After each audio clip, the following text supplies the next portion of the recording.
안녕하세요. 오늘 룻기 3장에 있는 말씀을 살펴보고자 합니다. 먼저 3장 1절 이하에 있는 말씀을 몇 절 읽어드리겠습니다. 룻의 시어머니가 그에게 이르되 내 딸아 내가 너를 위하여 안식할 곳을 구하여 너를 복되게 하여야 하지 않겠느냐? 네가 함께하던 하녀들을 둔 보아스는 우리의 친족이 아니냐? 보라 그가 오늘 밤에 타작마당에서 보리를 까불리라. 그런즉 너는 목욕하고 기름을 바르고 의복을 입고 타작마당에 내려가서 그 사람이 먹고 마시기를 다하기까지는 그에게 보이지 말고 그가 누울 때 너는 그가 눕는 곳을 알았다가 들어가서 그의 발치이불을 들고 거기 누우라. 그가 내 할 일을 내게 알게 하리라 하니 룻이 시어머니에게 이르되 어머니의 말씀대로 내가 다 행하리이다 하니라. 우리가 룻기를 살펴보고 있는 동안에 이 룻기야말로 이방인이 구원을 받아서 구주 예수 그리스도의 신부가 될 일을 예언적으로 보여주는 아름다운 예표요 오형이라고 하는 사실을 보고 있습니다. 이 룻기는 예수 그리스도의 인격과 활동에 아주 장엄한 모자이크입니다. 유력한 친척 보아스는 예수 그리스도를 보여줍니다. 그런가 하면 엘리멜렉과 나오미의 행복한 결혼 생활은 이스라엘의 번영을 나타내 주는 것입니다. 또한 이들이 베들레헴의 흉년을 피해서 이제 모압 땅으로 떠났다고 하는 사실은 이들을 통해서 이스라엘의 실패를 여실히 보여주고 있는 것입니다. 나오미의 남편이 죽은 것이 바로 이스라엘의 언약을 거부하고 하나님의 약속을 무시한 그들의 결국을 보여주고 그들의 순환을 예고해 주고 있는 것입니다. 이들이 진정으로 회개해야 되는 것이지 약속을 떠나서 모압 땅으로 가서 해결될 문제가 아닙니다. 성도들도 때때로 이런 방법으로 문제를 해결하려고 합니다. 우리가 하나님 앞에 징계를 받을 때에는 그때야말로 회개할 때요, 이처럼 탈환할 때가 아니라고 하는 사실을 기억하시기 바랍니다. 이러한 과정을 겪으면서도 하나님께서는 그 가운데 은혜를 베푸십니다. 엘리멜렉의 가정이 모압 땅으로 갔는데 그 남편과 두 아들이 죽었지만은 그러나 마침내 거기에서 룻을 데리고 돌아오는 모습을 볼 수가 있습니다. 이스라엘이 하나님께 범죄함으로 말미암아 또 회개하지 않음으로 말미암아 세계 각국에 흩어졌지만은 그러나 이스라엘이 흩어졌다고 하는 사실은 오히려 이방인들 가운데 하나님의 말씀을 떠나게 되면 이런 일이 일어나는구나. 하나님의 말씀을 버리고 순종하지 아니하고 그의 구주 예수 그리스도를 못 박은 그의 백성들을 이렇게 섭리하시는 걸 볼 때 자, 하나님은 엄위하신 분이요 하나님은 만홀히 여길 만한 분이 아니라고 하는 사실을 이방인들이 깨닫고 그 유대인들이 징계받는 모습을 보면서 하나님께로 돌아오는 것입니다. 그리고 유대인들에게 하나님께서 성경을 맡기셨고 유대인들을 통해서 예수 그리스도를 보내주셨습니다. 그래서 그들이 성경을 읽으면서 바로 이러한 성경의 진리들을 뿐만 아니라 예수 그리스도의 사건들을 깨닫게 되고 예수 그리스도에게로 돌아오게 되는 것입니다. 그 룻이 돌아와서 이삭을 줍는 것처럼 지금 땅끝까지 하나님의 백성들을 건져내시고 알곡은 모아 곳간에 들이고 쭉정이는 꺼지지 않는 불에 태우신다고 말씀하신 대로 동서남북에서 지금 분주하게 추수를 하시는 이와 같은 시기인 것입니다. 우리가 이스라엘의 절기들을 살펴보았습니다. 유월절, 무교절, 초실절, 오순절 이 네 절기는 바로 봄철에 있습니다. 그런가 하면 넉 달의 간격이 있다고 말씀을 드렸습니다.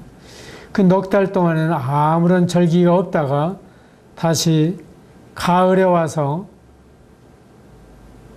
나팔절, 속죄일, 초막절 이와 같은 절기가 이어지는 것처럼 지금 룻이 돌아와서 이 보리 추수할 때부터 밀 추수할 때까지 밭에서 살고 있는 모습은 이방인들이 지금 동서남북에서 알곡으로 거두어지고 있는 시기를 말씀해 주시고 있는 것입니다. 그래서 이 시기가 끝나게 되면 이제 속죄일이 오게 되고 나팔절이 오게 되고 초막절이 오게 됩니다. 바로 예수님이 오셔서 만유를 심판하시고 천년왕국을 시작하시게 될 것을 그림으로 보여주고 있는 것입니다. 그래서 이 룻기는 우리에게 참 윤리적이요 도덕적으로 교훈해주고 있는 책일 뿐만 아니라 이 만대를 명정하신 하나님이 룻기를 통해서 장래에 되어질 일들을 모형과 그림자로 우리에게 보여주시고 있습니다. 그러면 3장 1절에서 룻의 시어머니 나오미가 그에게 이르되 내 딸아 내가 너를 위하여 안식할 곳을 구하여 너를 복되게 하여야 하지 않겠느냐. 이미 말씀드린 대로 이 시어머니 나오미는 성령님의 모습입니다. 성령님께서는 아무쪼록 모든 사람이 구원을 받으며 진리하는 데 이르기를 원하시고 그리고 우리에게 이 하나님이 하시는 일을 깨닫게 하시고 또 하나님의 하시는 일에 감동하셔서 믿을 수 있게 도와주시는 것입니다. 우리가 이 비밀을 생각하게 될 때 어디까지가 하나님이 하시는 일이고 어디까지가 인생이 하는 일이냐 이걸 따질 수가 없습니다. 하나님이 하시는 일 속에 바로 우리 인생을 깨닫게 하시고 감동하시는 역사가 숨어 있기 때문입니다. 그래서 우리는 어떠한 하나님의 절대 주권을 인정할 뿐만 아니라 하나님의 무한하신 거역할 수 없는 은총을 믿을 뿐만 아니라 우리에게 주어져 있는 책임을 또한 통감하는 것입니다. 예를 들어서 하나님이 세상을 이처럼 사랑하사 독생자를 주셨으니 바로 이것은 하나님이 예수 그리스도를 보내신 사건을 말씀해 주시는 것입니다. 이는 그를 믿는 자마다 그 믿는 책임이 누구에게 있습니까? 저에게 있습니다. 멸망치 않고 영생을 얻게 하려 하심이니라. 우리는 이러한 사실에 하나님의 말씀을 의지해서 예수 그리스도를 성경대로 우리 죄를 위하여 죽으신 사실을 마음으로 깨닫고 그 예수님 앞에 나의 주여 나의 구주이십니다 하고 인정합니다. 그러고 나서 이제 하나님의 말씀을 살펴보게 되면 또 다른 면을 발견하게 됩니다. 창세전에 그리스도 안에서 너를 택했다. 복중에서 너를 짓기 전에 내가 너를 알았다. 그러면 내가 믿은 줄 알았는데 알고 보니까 하나님이 믿게 해 주셔서 내가 믿은 것입니다. 얼마나 많은 사람들이 예수님을 몰라서 죽어가고 있지만은 하나님께서는 나에게 복음을 들을 기회를 주셨습니다. 또한 복음을 들을 때 처음에 비웃고 조롱하고 거부했지만은 시간이 흐르면서 그 예수님을 내 마음에 믿어야 되겠다고 하는 소원이 일어났습니다. 또한 내가 죄인이라고 하는 사실을 내가 깨달은 것이 아니라 나로 하여금 깨닫게 하시는 성령님을 통해서 어느 날 내 마음에 참으로 내가 죄인이구나. 로마서에서 말씀하시고 있는 바로 그 죄인, 모든 불의 추악 탐욕 악의가 가득한 자요, 시기 살인 분쟁 사기 악독이 가득한 자요, 이러한 자라고 하는 사실을 인정하면서 어떻게 해야 되겠습니까 하는 탄식이 저절로 새어나오게 되었고, 그때 마침내 내가 나무에 달려 너의 죄를 담당했다고 하는 사실을 보여주셨습니다. 그러고 나서 우리가 믿었습니다. 어떻게 보면 내가 믿은 것이요, 어떻게 보면 믿어진 것입니다. 어떻게 보면 하나님의 예정으로 말미암는 것이요, 어떻게 보면 내가 결정하기에 따라서 나는 영생을 얻을 수도 있고 영원한 멸망을 당할 수도 있는 것입니다. 오늘날 이 신비한 진리를 획일적으로 증명하려고 하는 사람들을 볼 수가 있습니다. 그러나 이것은 인간의 논리나 언어로, 또한 우리의 사고방식 속에서 다 이해되는 것이 아닙니다. 만일에 하나님이 나와 같은 분이시거나 내가 하나님 같은 분으로서 이 말씀을 이해할 수밖에 없습니다. 이러한 점에서 보게 될 때 우리는 과연 이 신비한 경험을 가지고 있는가? 너희가 믿음에 있는가? 너희 자신을 시험하고 너희 자신을 확증하라. 그리스도 예수께서 너희 안에 계신 줄을 너희가 스스로 알지 못하느냐? 그렇지 않으면 버리운 자라고 말씀하시고 있는 것입니다. 그래서 내가 믿었을 뿐만 아니라 또한 나로 하여금 믿게 하셨습니다. 기회를 주신 분도 하나님이요, 지혜를 주신 분도 하나님이요, 그리고 감동하신 분도 하나님이십니다. 이것이 하나님의 우리를 구원하시는 신비의 역사요, 이것이 복음의 신비입니다. 바로 룻의 시어머니 나오미가 그 룻을 위해서 쉬지 않고 안식을 찾고 있는 것처럼 마침내 이 나오미는 룻에게 말합니다. 네가 함께하던 하녀들을 둔 보아스는 우리의 친족이 아니냐. 그래서 이 보아스야말로 너를 구속해줄, 너를 정말 대가를 지불하고 사서 마침내 이스라엘에서 참 자유인으로, 그리고 엘리멜렉의 기업을 이어받을 자로 세워줄 사람이라고 하는 사실을 말씀해 주시고 있는 것입니다. 그리고 나서 3절에 보게 되면은 너는 목욕하고 기름을 바르고 의복을 입으라.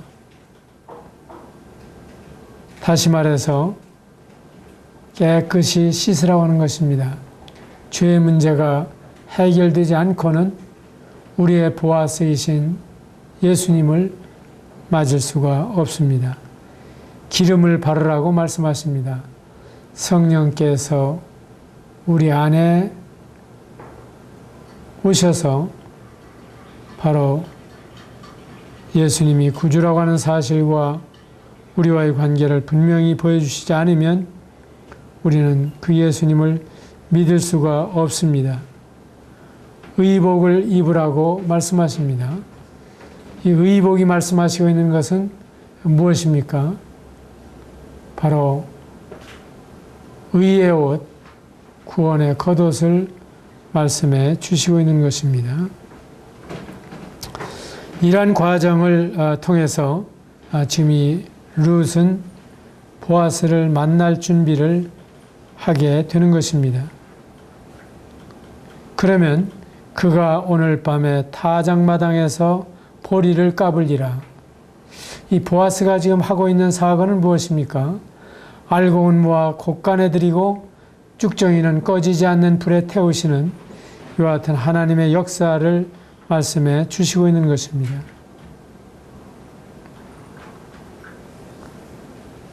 예수님께서 다시 오시게 될 때 우리가 마태복음 24장, 25장에 있는 말씀을 보게 되면은 한번 찾아보시겠습니다. 마태복음 24장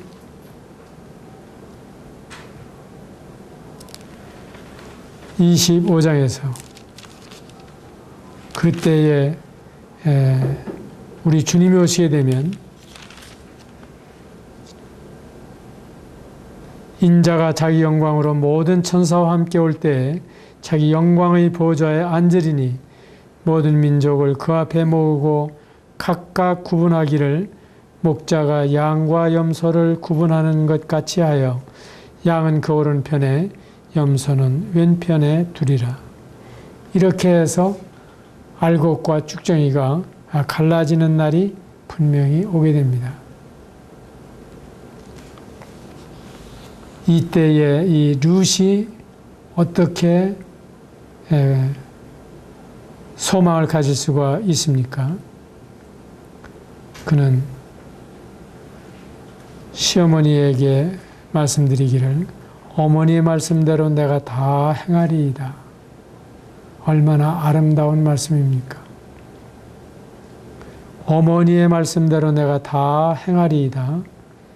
이것이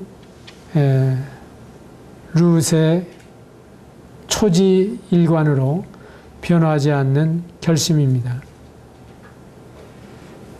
이러한 가운데 이제 6절에 보게 되면 그 타작마당으로 내려가서 시어머니의 명령대로 다 하니라. 5절과 6절은 참 쌍벽을 이루고 있죠. 우리는 네라고 대답하고 안 하는 경우들도 많이 있습니다. 그래서 성경에 보면은 마다들에게 이르되 해라 그랬을 때 네 하겠습니다, 가겠습니다 하더니 가지 아니하고 그런가 하면 실소이다 하던 둘째 아들이 갔다 오는 말씀을 보게 됩니다. 그런데 이 룻은 시어머니에게 말씀대로 내가 다 행하겠습니다. 그런가 하면 시어머니의 명령대로 다 행했다고 기록되어 있는 것입니다. 이것이 룻의 모습입니다. 우리는 때때로 이 권위에 대해서 대수롭지 않게 생각합니다. 부모도 존경할 만해야 존경합니까? 순종할 만해야 순종합니까? 또한 성경은 부부가 다 남녀를 하나님의 형상대로 창조했다고 말씀하십니다. 그리고 인격과 은사와 그리고 주님을 향한 사랑에 있어서 남녀 간에 조금도 다를 바가 없습니다. 그럼에도 불구하고 주님께서 아내들에게 순종할 것을 말씀하십니다. 또한 그 가정에 부모보다 나은 자녀가 있어야 그 가정에 장래가 있습니다. 그런데도 하나님께서는 자녀들아 너희 부모에게 순종하고 그 부모를 공경하라고 말씀하십니다.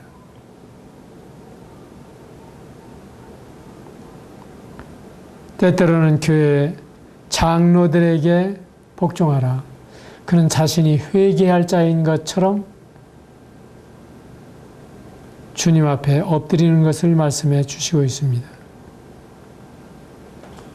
그렇다면 때때로 장로보다 훌륭한 젊은 사람들이 많이 있죠. 또 그래야 그 교회 장래가 있습니다. 그리고 부모보다 나은 자식이 있는 집안에 그 가정의 장래가 있는 것입니다.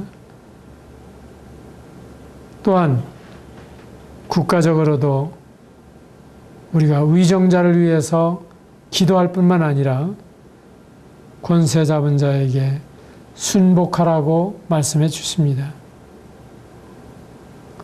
물론 부모로서나 남편으로서나 또한 이 국가적인 지도자로서 하나님의 권위를 무시하는 이러한 경우들도 볼 수가 있습니다. 예를 들어서 예수님을 믿지 못하도록 박해하는 경우, 그런 경우에 어떻습니까? 또 우상 숭배를 강요하는 경우, 이러한 경우에 다니엘처럼 단호해야 할 것입니다. 다니엘은 왕의 진미와 포도주로 자기를 더럽히지 아니하리라 결심하고 이것을 환관장에게 통보합니다. 이것은 이스라엘에서 포로로 잡혀온 10여 세 소년으로서는 그 바벨론 군주가 볼 때에 코숨칠 일입니다.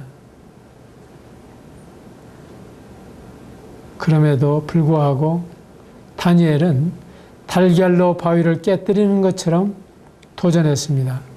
나는 도저히 이 바벨론에서 주는 왕의 진미와 포도주를 먹을 수도 없고 마실 수도 없습니다. 이것이 바로 코람되어 하나님 앞에 서 있는 성도의 모습입니다. 그래서 하나님께서는 셋머리 앞에 일어서고 노인을 공경하며 하나님을 경외하라. 그래서 남녀 노소 간에 또한 부부 간에 부자 간에 또한 위정자에 대해서 모든 질서를 말씀해 주시고 권위를 존중할 것을 말씀하시지만 모든 권위의 권위가 되시는 이 하나님을 대적할 때 우리는 복종할 수가 없는 것입니다. 그렇다고 해서 이 권위에 복종하지 아니할지언정 그들의 내리는 벌이라든가 또한 그들의 처분에 대해서 우리는 순순히 받는 것입니다. 때때로 감옥에 갈 수도 있습니다. 때때로 처형을 당할 수도 있습니다.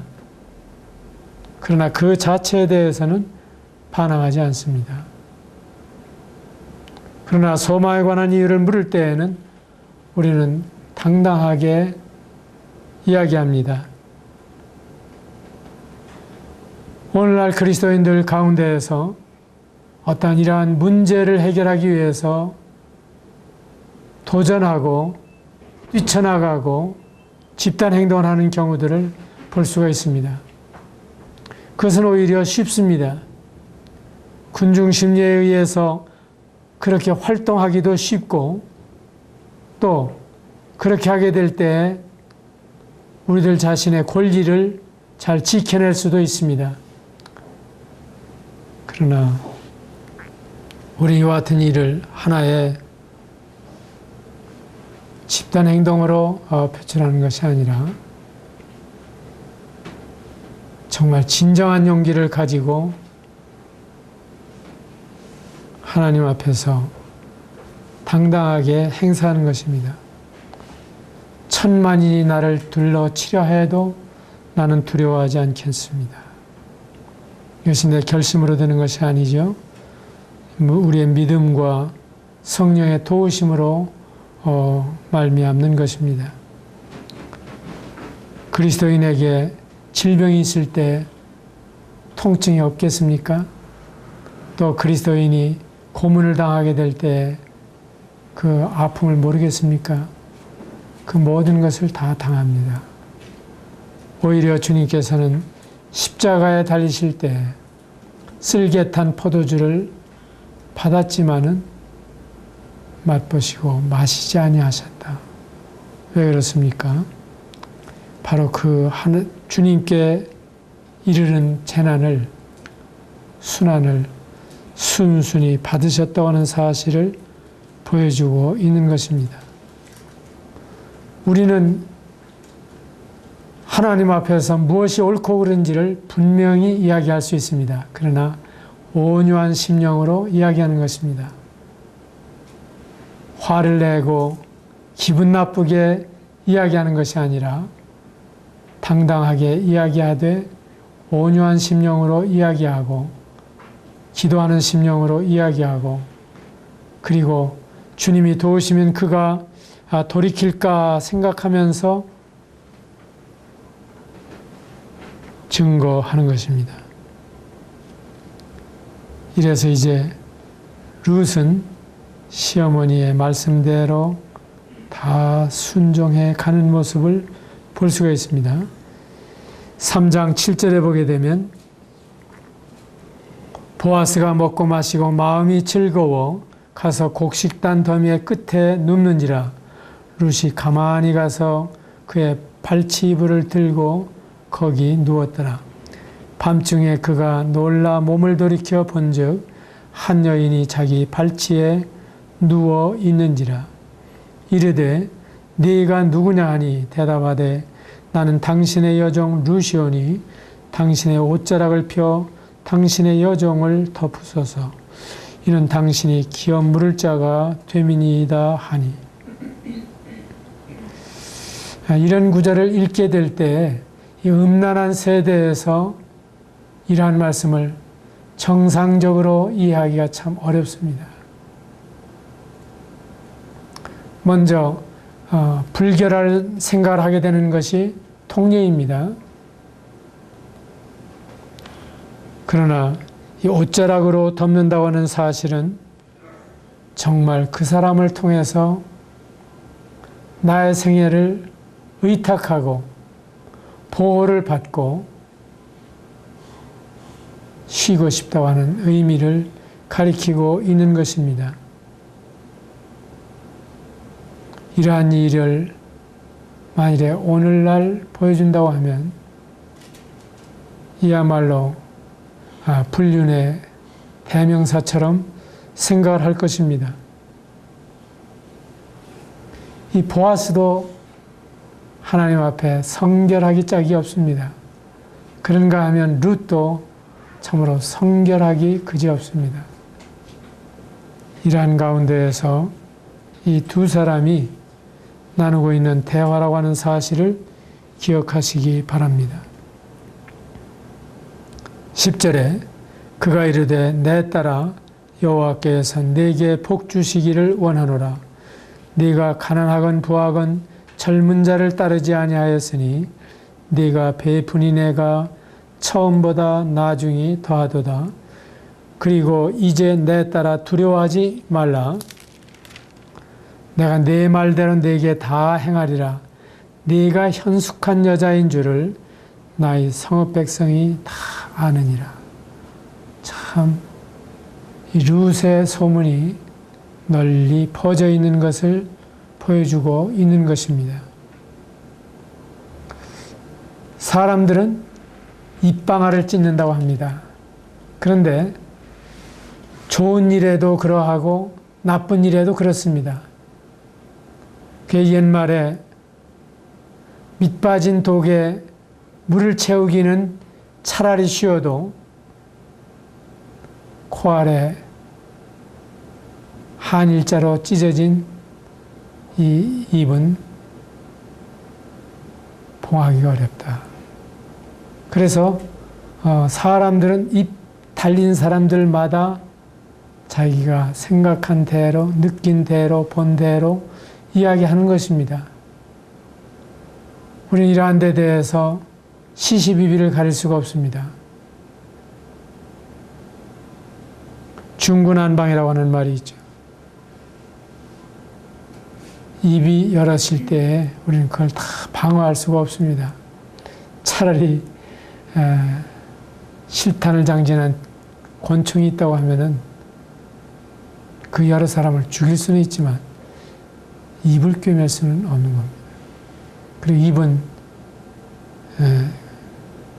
때때로 오해도 불러일으키지만 느낌대로 이야기하는 것입니다. 그럴 때 우리는 어떻게 받아야 합니까?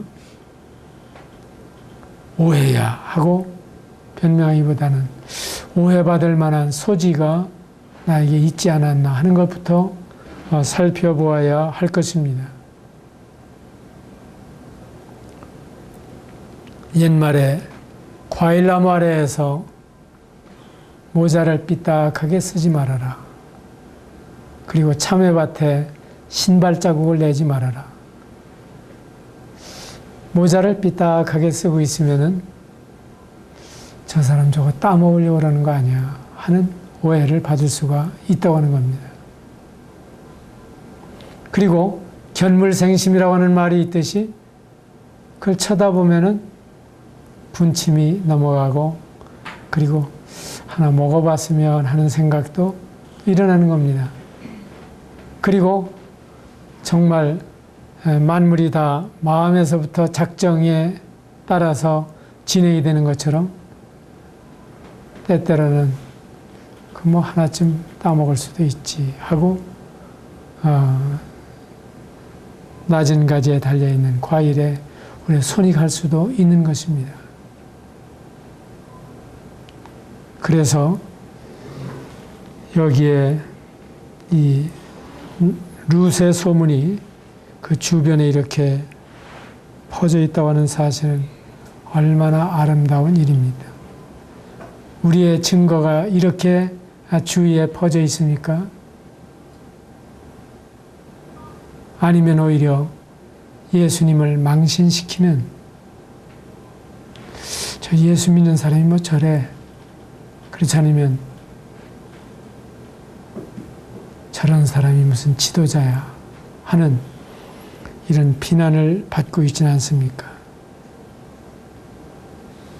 우리가 복음 때문에 비난을 받을 수가 있지만은 그러나 우리의 이런 비윤리적이고 부도덕한 행실을 통해서 주위에 비난을 받고 있다고 하면 그리스도인의 간증이 아닙니다. 사도행전에 보게 되면은 가까이 하는 사람이 없지만은 칭찬을 받았다. 그 사람들 나쁜 사람이라고 할 수 없어.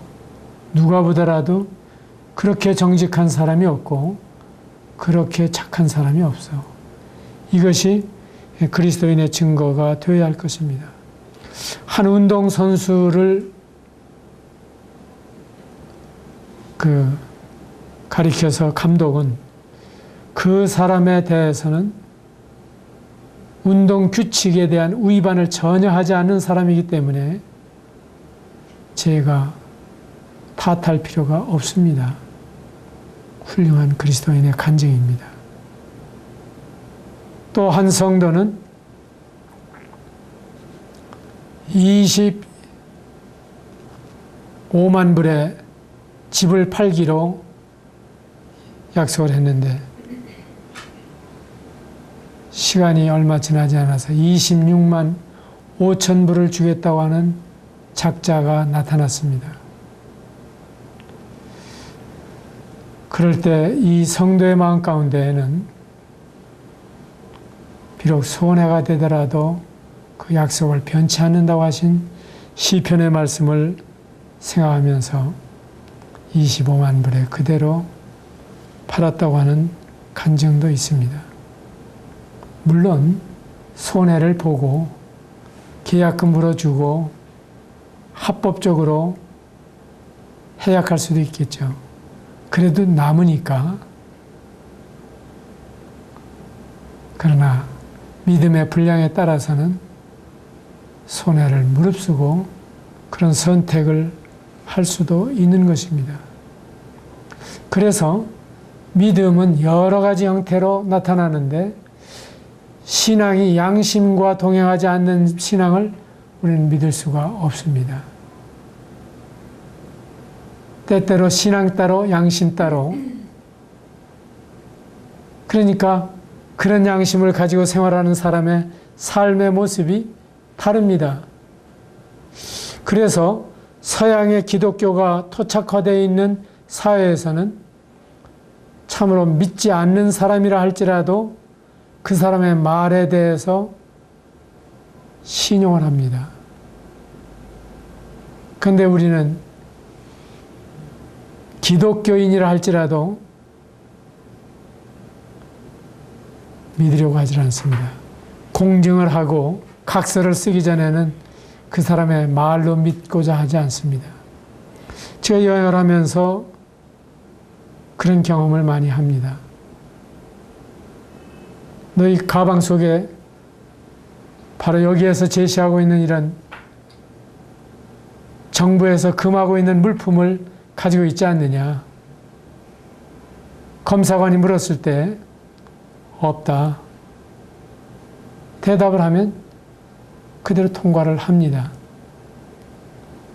왜 그렇습니까? 그 사람의 말이 바로 그 보따리 속에 있는 내용과 일치한다고 믿어주는 것입니다.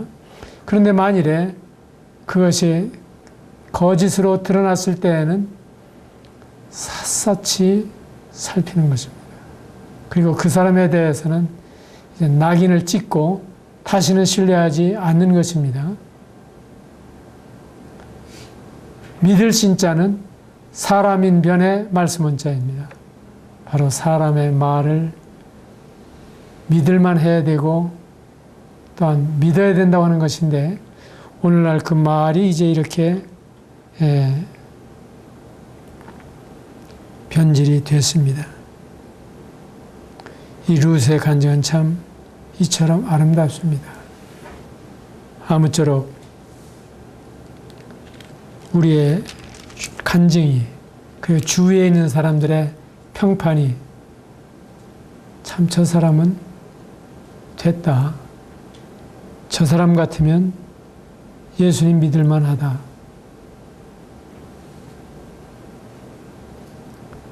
염티에 가면은 아산군 염치면 염치에 가면은 옛날에 나이 많으신 노인들이 준영이 같으면 예수 믿을 만혀 하는 이야기들을 자주 하셨다고 들었습니다. 그런 할아버지들이 여러분 세상을 떠났습니다마는 누군지 모르셔도 괜찮아요. 어쨌든 그런 사람이 있어요. 실수가 없는 사람은 아니겠죠. 그러나 그 신앙 양심을 따라 선하게 살아가는 증거를 보았을 때 사람들은 어떻게 저렇게 살 수 있을까? 불가능한 삶을 사는, 물 위를 걷는 것 같은 그 삶을 보면서 참 신비스럽게 생각하고 그리고 그 예수님을 높이게 되는 것입니다. 믿지 않는 사람들도 그를 칭찬할 수밖에 없는 것입니다. 여기까지 말씀을 드리겠습니다. 감사합니다.